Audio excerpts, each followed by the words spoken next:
les débats autour des récentes propositions du gouvernement Barnier, hausse des taxes foncières et des droits de mutation en particulier, rendent légitime de réinterroger certains des concepts les plus fondateurs sur lesquels résonnent d'un côté les sciences économiques, de l'autre les sciences de gestion et du management. Cette quête de possession, séduisante en apparence, ne cache-t-elle pas un revers parfois nuisible à la stratégie individuelle comme collective?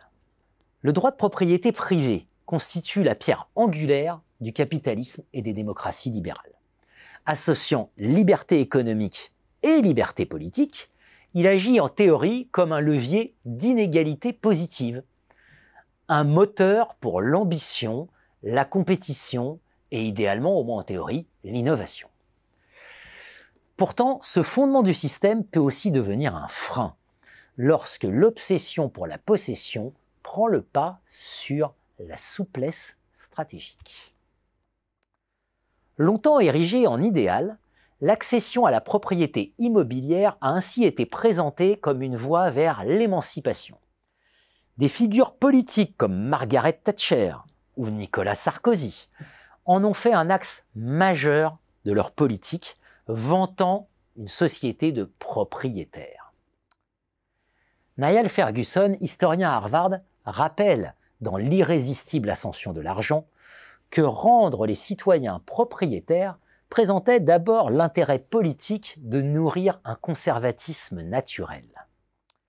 Une fois propriétaire, on privilégie ses acquis personnels plutôt que le bien commun. On protège plutôt qu'on innove.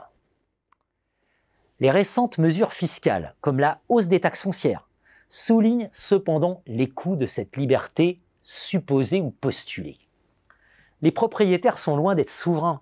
Leur dépendance aux décisions de l'État et leur exposition financière révèlent la face cachée de la possession. De plus, posséder un bien réduit souvent la mobilité. Résilier un bail de location, c'est plus simple que vendre une propriété. Ce frein structurel donc à l'adaptation est d'autant plus problématique dans des environnements économiques ou personnels volatiles. Les entreprises ne sont pas épargnées par cette problématique.